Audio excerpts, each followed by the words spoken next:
हम आपको एक छोटी सी लड़की के बारे में बताने वाले हैं जो कि भारतीय मूल की एक अमेरिकी नागरिक है। कहते हैं जो छोटे बच्चे होते हैं वो टेलीविजन पर कार्टून वगैरह देखते हैं, लेकिन ये छोटी सी लड़की जब ये 8-9 साल की थी तो ये टेलीविजन पर साइंस और टेक्नोलॉजी की न्यूज़ सुनने में इंटरेस्ट रखती थी और इसीलिए यह लड़की 12 साल की उम्र में ही एक साइंटिस्ट और इनोवेटर बन गई थी। जी, हम बात कर रहे हैं गीतांजलि राव की। एक बार ऐसे न्यूज़ देखते वक्त इन्होंने देखा कि यूएस के फिनलैंड सिटी में हो रहे वाटर क्राइसिस के कारण पूरे शहर में पानी का हाई अलर्ट हो गया था। जहाँ पानी में लेड की मात्रा बढ़ जाने की वजह से पूरे शहर में पीने का पानी की बहुत बड़ी प्रॉब्लम हो गई थी। और ये जो न्यूज़ थी वो गीतांजलि के ऊपर बहुत ज़्यादा इफेक्ट डाली और उस छोटी सी गीतांजलि ने डिसाइड कर लिया कि वो कुछ ऐसा काम करेगी जिससे कि पूरे शहर की मदद कर पाए।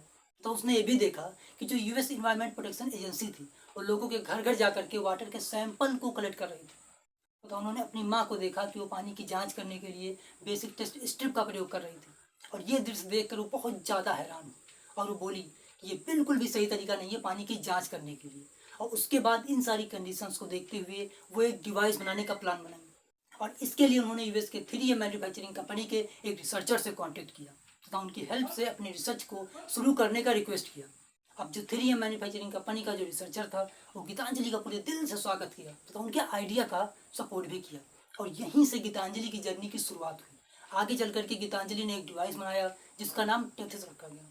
वो जो डिवाइस थी वो पानी में लेड की मात्रा को जांचने का काम करती थी। तो उस डिवाइस का प्राइस यूएस का $20 रखा गया। धीरे धीरे उस डिवाइस को लोग यूज करना स्टार्ट कर दिया और आगे चल करके वह डिवाइस सिर्फ यूएस में ही नहीं बल्कि कई देशों में सफल हुई। और इतना सक्सेसफुल डिवाइस बनाने के बाद गीतांजलि को दुनिया भर में रिकॉग्नाइज किया गया और वो छोटी सी लड़की वो इंडिया से ज़्यादा दूसरे देशों में अपना नाम रोशन किया।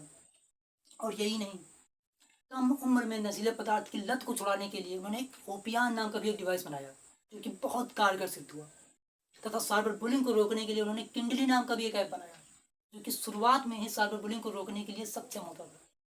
और कई हजारों बच्चों के लिए इनोवेशन वर्कशॉप चलाने के उद्देश्य से वो कई ग्रामीण स्कूल, म्यूजियम तथा साइंस, टेक्नोलॉजी, इंजीनियरिंग संगठन से भी जुड़ी हुई हैं। उनके पास एक छात्र का फ्लाइंग लाइसेंस भी है, वो ग्लाइडर भी उड़ा लेती हैं। तो उन्होंने ये भी कहा कि मैं अपनी ज़िंदगी को सिर्फ लोगों की समस्याएं सुलझाने तक सीमित नहीं रखना चाहती हूँ, मैं लोगों को ऐसा करने के लिए प्रेरित भी करना चाहती हूँ। तो वो किताब भी लिख चुकी हैं। और मैं आपको बता दूं कि जिस समय उन्होंने थीसिस को लॉन्च किया था उस समय उन्हें अमेरिका का टॉप यंगेस्ट साइंटिस्ट का अवार्ड और साथ में $2500 कैश दिया गया था।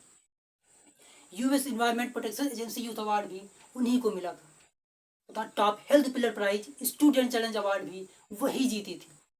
फॉक्स के 30 अंडर 30 के लिस्ट में भी उनका नाम दर्ज है और वो टेडेक्स पर स्पीकर भी रह चुकी हैं जहाँ पर आकर के उन्होंने एक बहुत ही सुंदर सी स्पीच दी थी जो कि दुनिया भर के स्टूडेंट्स के लिए बहुत ही ज़्यादा इंस्पिरेशनल रही थी। आप लोग भी इस स्पीच को जाकर के टेडेक्स पर सुन सकते हैं जो कि यूट्यूब पर अवेलेबल है। यूएस की बहुचर्चित पत्रिका टाइम ने उन्हें 15 साल की उम्र में प्रथम किताब द ईयर घोषित किया था। 15 साल की गीतांजलि के नाम गेरा इनोवेशन है।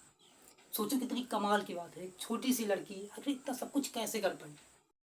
बहुत लोग बोलते हैं नहीं, इस लड़की के अंदर कुछ अलग है जिस वजह से ऐसा कर पाई, लेकिन मैं आपको बता रहा हूँ उस लड़की के अंदर कुछ अलग नहीं है। जैसे हम लोग हैं, आप लोग हैं, वैसे ही वो लड़की है।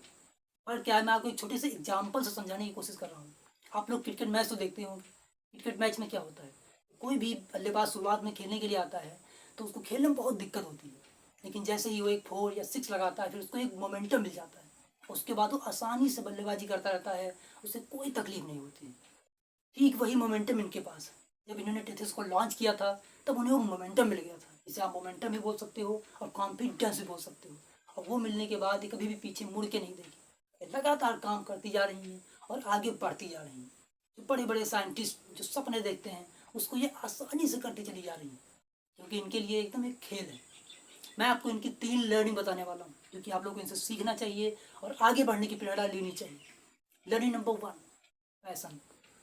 अगर इनको आप ध्यान से देखो तो ये जिस चीज़ में बचपन से इनका इंटरेस्ट था, यानी कि साइंस, टेक्नोलॉजी, छोटे मोटे जो इलेक्ट्रॉनिक सामान होते थे, सेंसर हुआ या कोई भी जो हार्डवेयर सॉफ्टवेयर कोई भी चीज़ हुई, उसी में इनका मन लगता था और ये उसी के बारे में इन्होंने नॉलेज प्राप्त किया, उसी के बारे में इन्होंने सीखा और उसी फील्ड में आगे बढ़ती चली गई, इसी वजह से सक्सेसफुल हो गई। तो ये एकदम सिंपल है कि अगर आपको आगे बढ़ना है तो आप भी अपने पैशन को फॉलो कीजिए और आगे बढ़िए। Learning number 2, focus. जब आप लोग अपना कोई भी काम करने चलते होंगे तो आपके घर वाले आपको जो रोकते होंगे कि नहीं आप इसको नहीं कर पाओगे, आपसे नहीं होगा, और उसके बाद आपके घर वाले जैसे मना कर देते होंगे, आप उसको छोड़ देते होंगे। लेकिन सोचो कि ये छोटी सी लड़की जब 8-9 साल की थी, तब ये ऐसी ऐसी बातें कर रही थी। अगर इसके घर वाले चाहते हैं तो इसको 2 तमाचा मार के बैठा देते, चुपचाप बैठ के अपनी पढ़ाई करो और आगे बढ़ो।